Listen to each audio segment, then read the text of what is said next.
Welcome to another edition of the CS Podcast, where you can hear interviews with special guests such as Dayon Buchanan, Tom Waddle, Pierre Desir, Brent Berry, Ed Werder, and many others. Too big, too strong, too fast, too good. So be sure to subscribe and tune in to the CS Podcast on YouTube at youtube.com/ChristianRE722. Did you not get the memo? That's www.youtube.com/ChristianRE722 for great interviews. Be sure to check out the CS Podcast. You are ridiculous.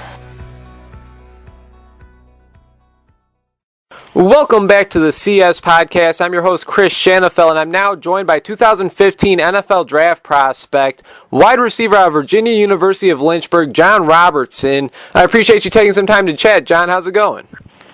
It's going pretty good. I can't complain. It's a beautiful Sunday. I hear you, man. I hear you. So let's get right to it, John. Like your teammate, Antonio Brown, who I just spoke to a few days ago, your first year at VUL was the first year the football team actually returned to VUL. They didn't have a football team for over 5 decades. I'm just curious, if it wasn't for VUL bringing back their football team, would you be playing college football right now? Were there any other schools looking at you coming out of high school?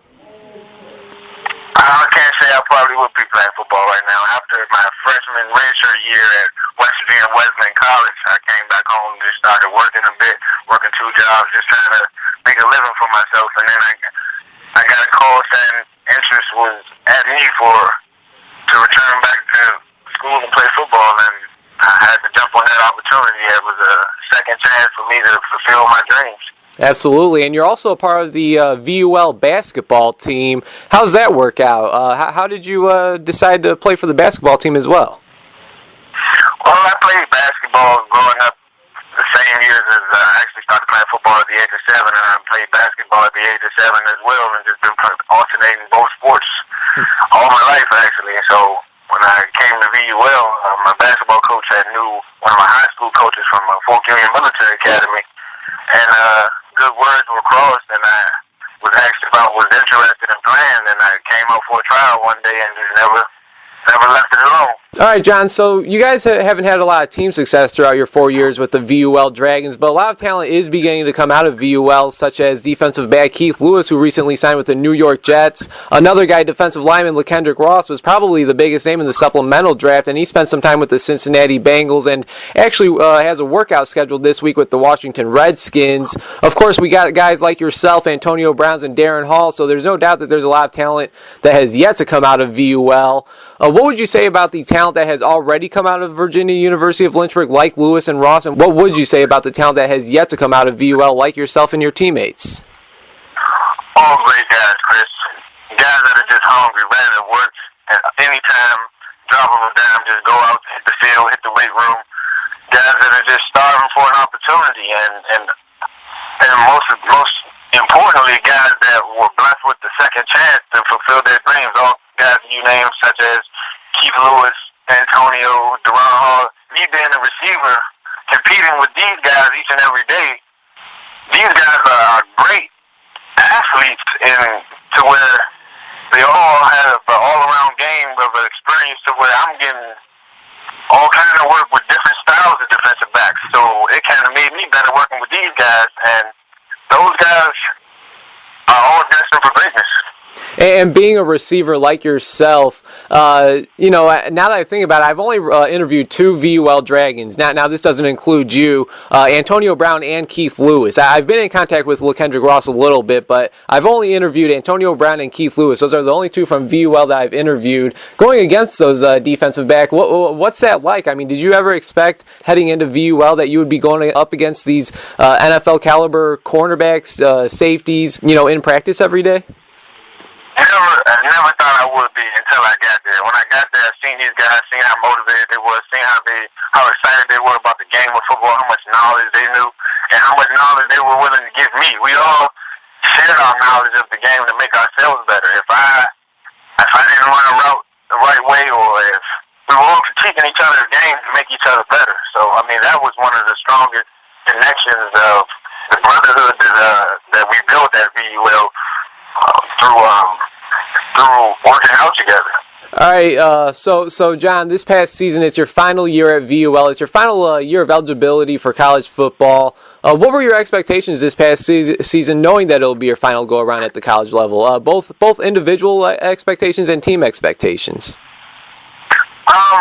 Coming into this season, it was pretty much almost a restart of a rebuilding process. We had coming in with the new coaching staff of Don Lee, who did a great job of recruiting great young guys. My expectations of the season was just to leave it all on the field. I knew this was my last season as eligibility, and I just wanted to go out with a bang. My previous 3 years at VUL were pretty interesting. We had our ups and downs, but I knew we were just trying to gel together as a team. And being the captain on this year's team, I just wanted to lead the freshmen into a direction that they would remember the guys who were there when they first came in, because it was almost like a new cycle. I came in with the guys that you named, Deron Hall, Antonio Brown, Keith Lewis, McKendrick Ross, all great guys. Like me coming in with those guys, we had to leave a legacy with the new guys coming in with the new coaching staff, coming in kind of the same way we came in. So my expectations weren't very high of winning so much, because we came in with so many freshmen. A lot of guys wasn't physically in shape for the season, and not really expecting them, because we played so many big FCS games that our young guys wasn't really ready for that. So I took on a role of guiding these guys and just letting them know to keep pushing and to keep working out and to continue to build your momentum to where you guys would be ready. My expectations were just to leave it all on the field. I trained hard this summer. I trained actually with Deron Hall and Antonio Brown, us being from the same area. We trained pretty hard, getting up after work early mornings. We just got after it. Coming into the season, being a receiver, I had a couple quarterback situations to where injuries got involved. So I actually went over and transferred positions and went to defensive back, just because I know that my team had lack of depth on the defensive side, and being an all-state defensive back throughout high school and playing a little bit of defensive back in my previous 2 years at Virginia University of Lynchburg, I picked up a little bit of slack on defense with complimenting some defensive backs like Antonio Brown and Deron Hall. Mm-hmm. So just coming into the season, I just wanted to leave it all on the field, Chris, give it all I had. All right, John, so you've started 31 of the 37 total games that you played in, and you brought in 61 receptions for over 1,100 yards and 12 touchdowns. Like you said earlier, you also shown that you could play defensive back as well if needed. You registered 23 tackles, 2 fumble recoveries, and a forced fumble. And for the listeners listening that thought that was it, well, they're definitely wrong, because you actually shown a lot on special teams as well. You returned a kickoff for a touchdown. How would you describe your overall college football experience at VUL? I would describe it as a great experience. Without VUL, I would never have the second opportunity to continue my college football career, yet alone to even start a college basketball career. I'm just blessed to be in the position that I was placed in to become successful. And VUL has definitely given me that opportunity. Well, John, I talk to a lot of small school guys, and there's times where I'll be able to talk to a guy from the University of Arizona, the University of Washington, the big D1 guys.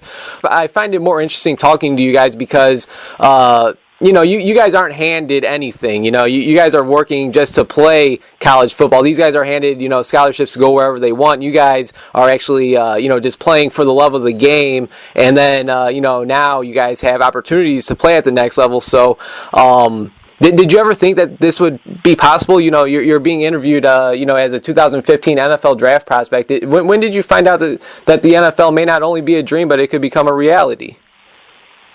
After my junior year, I participated in the junior pro day with a couple of our seniors just to get a workout in, and I seen that my numbers didn't look too bad, and that some of the scouts were retweeting some of my videos, giving me good positive feedback on my junior highlights, and just letting me know that, hey, if I continue to work hard, anything is possible for me. If I live up to my potential, things may prosper in favor. Mm-hmm. And I started to put a lot of my faith into the man upstairs, and if he said this was what his plan was for me, then I was going to walk through with it.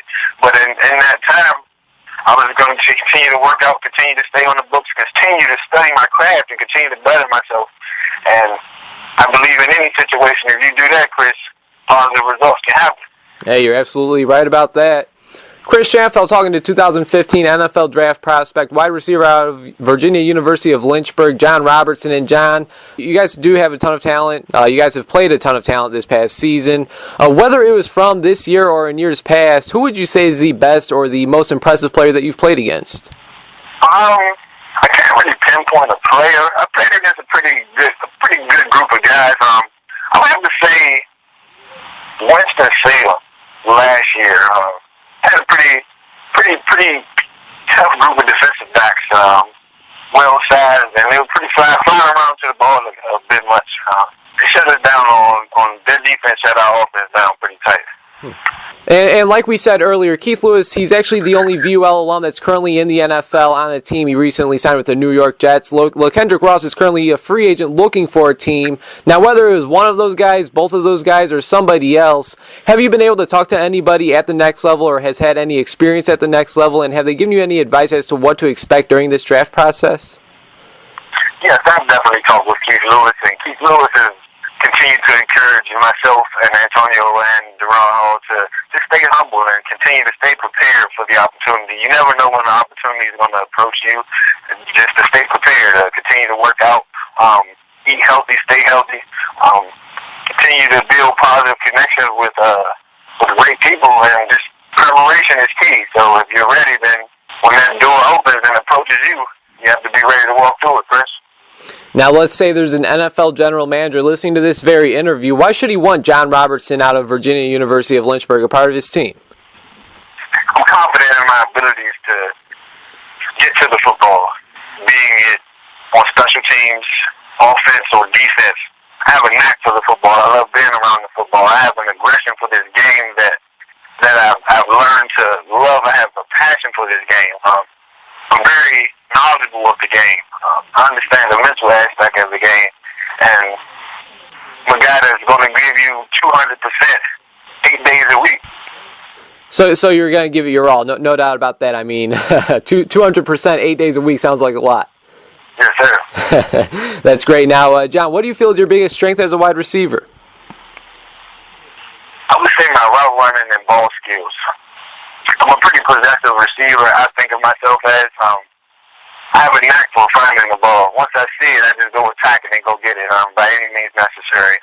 And then being a defensive back, growing up as a defensive back, and then actually becoming a full-time receiver as soon as I entered college, it gave me a true sense of the game. I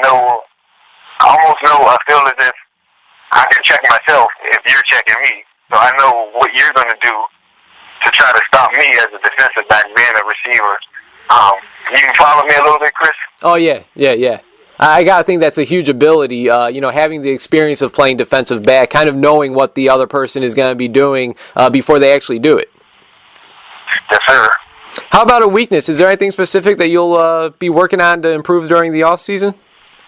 I'm definitely going to be working on my speed, Chris. I've always believed that speed kills. I'm rating myself at a 4.5 coming out. So I want to get that down to about a 4.4, consistent 4.4, 4.3. So I'm pretty much training on my speed right now. All right. Chris Shanfeld talking with 2015 NFL draft prospect, wide receiver out of VUL, John Robertson. And John, you've definitely had an interesting journey to get to where you're at today. Why do you believe you deserve a shot in the National Football League? John, you've had an interesting journey to get to where you're at today. Why do you believe you deserve a shot in the National Football League? It's always been a dream of mine since I was a little kid. I was in first grade, and an NFL linebacker from the Denver Broncos came into my classroom. It actually lived across the street from my grandmother that grew up with my uncle. He came into my classroom and a pretty inspiring speech, which happened to be my first year of football. And ever since then, I believe that I can get there. And since then, I've never given up. And being a person who strives on never quitting and motivating the youth, I feel as if I can be a demonstration of never quitting and never giving up on your dream. And I want to inspire someone who's ever doubted themselves to continue to push on because of what they've seen me do throughout my career. Right on. Now, John, you're 6'1", 6'2", 195 pounds. You said you run about a 4.5 40. You definitely have nice size, that's for sure. You said that your route running is pretty solid. You have solid hands as well. Very versatile. You can play both offense and defense. Now, whether they're scouts, coaches, or even fans, what do you want people to take away from when they watch your tape or highlights? Them moving at 160 miles per hour, whatever position I'm at. I just love the game. I'm very passionate about the game, and I have a winner's mentality. If you would compare yourself to somebody currently playing in the NFL, who do you think that would be and why? I would have to say Brandon Marshall. Brandon Marshall is a great athlete. He's a guy who tracks the football pretty good, runs great routes, knows how to carry himself as an athlete, and who's no stranger and who's not afraid to tell you how his past has built him into a better man. I take that character part of the game very seriously, and I want my character to reflect off my game as well. And like I told you, Chris, I'm a guy that moves at 120 miles per hour into anything I do. And Brandon Marshall is a guy who I feel like does that as well. I like that. I like that. Brandon Marshall, definitely one of the top receivers in the NFL. Chris Schanfeld talking to 2015 NFL draft prospect wide receiver John Robertson here on the CS podcast. And John, last but not least, I know a couple weeks ago you participated in the FCS National Bowl, a college all-star game for some of these small school standouts. How was that experience? It was a great experience, man. Surrounded by so many talented guys, great coaches, great opportunity. I'd like to thank them for selecting me to play in that game. It was a big experience down in Miami, Florida. In December, I would rather be nowhere else than Miami, Florida. Oh, I hear you on that. It was definitely a great opportunity, though, to showcase my talents. I went up against a lot of competitive defensive backs, and I actually got a chance to go down there with a couple of teammates. So, never been to Miami, Florida. It was definitely a great experience. Nice, man, nice. I know there was, I believe, over 40 scouts out there. Any chance you were able to talk to any of them, or any idea what they're saying about you? I seen a couple tweets that spoke about my name after the first practice, saying that I was catching the ball pretty well. That kind of made me smile a bit. But I shook a couple hands, talked to a couple scouts. Nothing major, but I felt as if I handled my job and did my job pretty well out there. I landed for 3 catches for about 57 yards. Nice. So you definitely had an impact on the game. You did what you had to do. You know, you just put in the work and just let the work speak for itself. So you can't do much more than that. Any other All-Star invites? Anything else in the works? Yes, I've actually been invited to the Dream Bowl down in Virginia Beach on January 19th. Nice. So I'm pretty excited about that. Nice, man. Definitely best of luck in that. I mean, it's gonna, you know, you can't go wrong with these all-star games, you know, showing what you got in front of scouts. Now, there's one more thing I want to touch on before I let you go. John, I know a few of you and your teammates are a part of the Dragon Community Outreach Program. I actually hear you're the vice president of that program. You mind telling us a little bit about that program and what exactly it is that you do? Yes. The Dragon Community Outreach Program is a program that started this year, probably back in 2 months ago, where we go to local elementary and middle schools and tutor less fortunate kids after school, when we'll work with them on a physical standpoint, help them become future leaders and future businessmen and doctors of tomorrow. We invest into them and their studies and teach them the importance of studying, staying in physical shape, staying healthy. Just the general things that can make you not only a great student, but a great student athlete in their near future. So I just like to reach back and pretty much give them the knowledge that they don't have to wait 10 years for. We want to give them a jump start on it and just get them moving in a positive direction. And well, I mean, that's take them off the streets. Absolutely. I mean, that's definitely great stuff that you're doing out there. And you know, just congratulations on a great collegiate football career, John. I really do appreciate your time. It was great talking to you. Definitely wishing you nothing but the best throughout this process. You have anything else for us before I let you go? No, man, Chris, I want to say thank you for taking the time out and interviewing me. It's definitely been a great experience, and I'm going to continue to push forward, man, and everything happens for the greater. So I just want to thank you again. Hey, sounds good, John. Once again, wishing you nothing but the best of luck throughout this process, and take care, all right? All right.